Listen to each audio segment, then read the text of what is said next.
Doctor Sridevi, first menses வர்றத மெனார்கேன்னு சொன்னீங்க. Young கேர்ள்ஸுக்கு வருது. இந்த பற்றி எஜுகேஷன் இல்லாட்டி அந்த சின்ன பொண்ணுங்க பயந்துடும். எனக்கு இது வந்துருச்சா, டிபி வந்திருக்கா, கேன்சர் வந்திருக்கா, எவ்வளோ நாளைக்கு வருது, எப்படி வச்சுக்கிறது, இதை சில பேரண்ட்ஸ் சொல்லித்தரதில்ல. ஏன்னா அவங்களுக்கும் அந்த எஜுகேஷன் இல்லை. நம்ம பர்பஸ் வந்து எஜுகேஷன். இது சம்மந்தமாக ஹைஜீன் எப்படி வச்சுக்கணும், அதை பற்றி என்ன ஒரு சின்ன பொண்ணுங்களுக்கு என்ன நீங்கள் சொல்ல விரும்புகிறீங்க, அதை பற்றி கொஞ்சம் சொல்லுங்கள் டாக்டர். ஸோ இது ஃபர்ஸ்ட் வந்து நம்ம அவேர்னஸ் கொடுக்குறோம். ஏன் பயம் வருது அப்படின்னா அது அவேர்னஸ் இல்லாதனால தான். ஸோ இப்போ வந்து நிறையா ஸ்கூல்ஸ்லேயே வந்து அதை எடியூகேஷனாகவே கொண்டு வராங்க. முன்னாடி வந்து அதை ஒரு டேபு மாதிரி அதை பற்றி பேசக்கூடாது, என்ன பாய்ஸ் இருக்காங்க அதை பேசக்கூடாது, அது தப்பாக நினைப்பாங்க அப்படின்னு. இப்போ வந்து அதை எடியூகேட் பண்ணி அதோட அது அப்படின்னா என்ன, என்ன நடக்குது, அது வந்து normal physiological changes of a woman. ஒரு கேர்ளுக்கு வந்து வர ஃபிசியலாஜிக்கல் நார்மல் சேஞ்சஸ் தான்.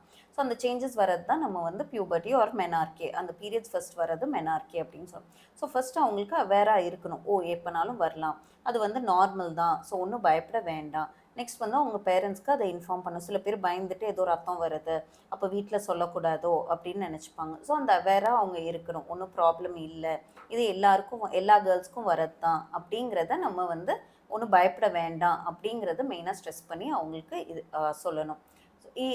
இவங்களுக்கு என்னென்ன மென்ஸ்ட்ரல் ஹைஜீன் டிப்ஸ், ஸோ என்னென்னலாம் சொல்லணும் அப்படின்னா, நம்ம டிஃப்ரெண்ட் அந்த பீரியட்ஸ் வந்து மந்த்லி வரையில் வந்து இனிஷியலாக வந்து மந்த்லி வரணும்னு கிடையாது, இர்ரெகுலராக கூட இருக்கலாம். அது வந்து ஒன்றும் பயப்பட வேண்டாம், அது நார்மல்.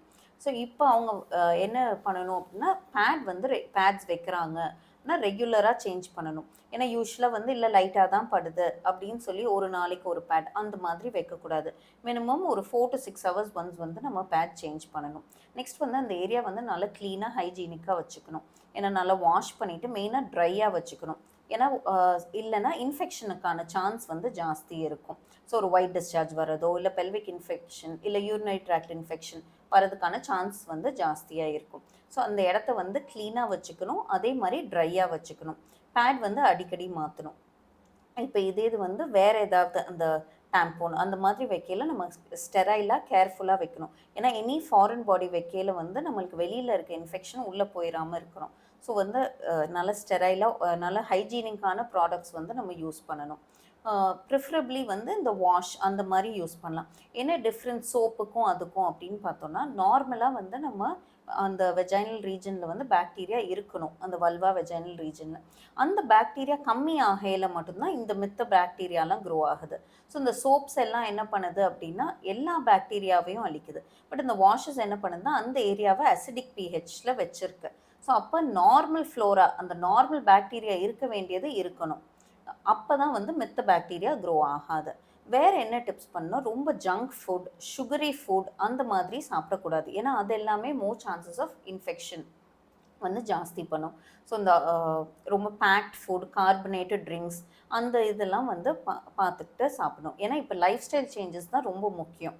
ஸோ எக்ஸசைஸ் ஆகட்டும், இல்லை ஏன்னா வெயிட் ரொம்ப ஜாஸ்தியாக ஒபீஸாக இருக்காங்க அப்படின்னா again it will influence the hormones. Hormones influence ஆகையில் திரும்ப வந்து பீரியட்ஸ் ரெகுலராக வராது. அதே மாதிரி ஸ்ட்ரெஸ். ஸோ ஸ்ட்ரெஸ்ஸுங்கிறது தான் ரொம்ப ரொம்ப முக்கியம். எஸ்பெஷலி வந்து இந்த 10th standard R 12th standard படிக்கையில் என்னென்னா, பிகாஸ் அந்த ஒரு ஓவர் ப்ரெஷரைஸ் ஆயிடுறாங்க. ஸோ ஓவர் ப்ரெஷரைஸ் ஆகையில் அந்த ஹோல் பாடியோட மெக்கானிசம், அந்த ஹோல் பாடியோட இது வந்து இம்பேலன்ஸ் ஆயிடுது. ஸோ நம்ம வந்து it is important to study, but at the same time ரிலாக்ஸ்டாக இருக்கணும். ஏன்னா இப்போ பீரியட்ஸ் வராட்டி வெயிட் கெயின் வரும். ஸோ இப்போ வெயிட் கெயின் வந்துச்சுன்னா psychologically they may get upset. So everything ends up to be அந்த லைஃப் ஸ்டைல் வந்து கரெக்டாக. ஸோ டயட்டுங்கிறது வந்து சாப்பிடாமல் இருக்கிறது இல்லை, பட் ஹெல்த்தி பேலன்ஸ் டயட் எடுத்துக்கணும். ஸோ இது எல்லாமே ஓவராலாக வந்து diet, exercise as well as keeping that area clean, changing அடிக்வெட், நல்லா காட்டன் பேண்டீஸ் தான் போட்டுக்கணும், நல்லா வாஷ் பண்ணி. அதே மாதிரி எதுவுமே ஓவர் டூவும் பண்ணக்கூடாது. நான் ரொம்ப டெட்டாலில் இது பண்ணுறேன் அப்படின்னா அது எல்லாமுமே நான் சொன்ன மாதிரி இந்த நார்மல் ஃப்ளோராவை நம்ம கில் பண்ணுறோம். ஸோ அப்போ ஜாஸ்தி சான்ஸ் ஆஃப் இன்ஃபெக்ஷன் வரும். ஒயிட் டிஸ்சார்ஜ் அதெல்லாம் வர்றது வந்து எது நார்மல். ஸோ சிலது வந்து நார்மல், சிலது வந்து நம்ம கைனகாலஜிஸ்ட்டை போய் கன்சல்ட் பண்ணணும். ஸோ அதுக்கு ஏற்ற மாதிரி நம்ம இது எல்லாமே வந்து அவங்களுக்கு முன்னாடியே சொன்னோன்னா ப்ரிப்பேர்டாக இருப்பாங்க. ரொம்ப நல்லா சொன்னீங்க. இதில் அந்த ஸ்ட்ரெஸ் ரிலேட்டட் ரொம்ப ரொம்ப ஒரு ஜாஸ்தி மன அழுத்தங்கள். இப்போ சொன்ன மாதிரி எக்ஸாம் டைம், ஃபேமிலி ப்ரெஷர்ஸ், ஒரு அடலசன் சேஞ்ச் வர்றப்ப ஹார்மோன், எண்டோக்ரைன், நியூரலாஜிக்கல் சேஞ்சஸ் அதெல்லாம் வருது. சில பேருக்கு ரொம்ப நல்லா இருப்பாங்க, நான் நல்லா படிக்கலைன்னு நினச்சிக்குவாங்க. சில பேர் பருவ வரும், பீப்புள் நான் அசிங்கமாக இருக்கேன்னு நினச்சிக்குவாங்க. சில பேர் ரொம்ப ஓவர் வெயிட் ஆகிட்டேன்னு அவங்களே அவங்க ஒரு லோவாக ஃபீல் பண்ணிக்குவாங்க. இதுக்கெல்லாம் வந்து இடம் கொடுக்குறப்ப யாராவது கேஷுவலாக சொன்னால் கூட மைண்ட் அப்செட் ஆயிரும். இதை வந்து நம்ம வாஷ் பண்ணிக்கிட்டு இருக்கணும், நல்லா எஜுகேட் பண்ணணும். இதை ப்ராப்பராக எஜுகேட் பண்ணி மோட்டிவேட் பண்ணி நல்லதுங்களை பார்க்க சொல்லலாம். எந்நேரமும் அந்த செல்ஃபோனில் கண்டதை பார்த்துக்கிட்டு இருந்தால் ஃபால்ஸ் இன்ஃபர்மேஷன் வருது. அப்போ நல்ல எஜுகேட்டிவ் இன்ஃபர்மேஷனாக கொடுக்கலாம் அப்படிங்கிறது நம்ம கற்றுக்கிட்டோம். Thanks to doctor Sridevi. என்ன கொஸ்டின் இருந்தாலும் அவங்க மல்டி கேர் ஹாஸ்பிட்டலில் இருக்காங்க. அவங்கள ரீச் பண்ண முடிஞ்சிச்சுன்னா அவங்க உங்கள் கொஸ்டினுக்கு ஆன்சர் பண்ணுவாங்க. கொஞ்சம் பிஸி தான் இருந்தாலும் now she wants to give it to the world இப்போ எஜுகேஷன். நீங்கள்லாம் சப்போர்ட் பண்ணுங்கள், ஃபாலோ பண்ணுங்கள், சப்ஸ்கிரைப் பண்ணுங்கள். கொஸ்டின் கேட்டால் கேளுங்க. So this what. Thank you very much. Thank you doctor Sridevi. Thank you.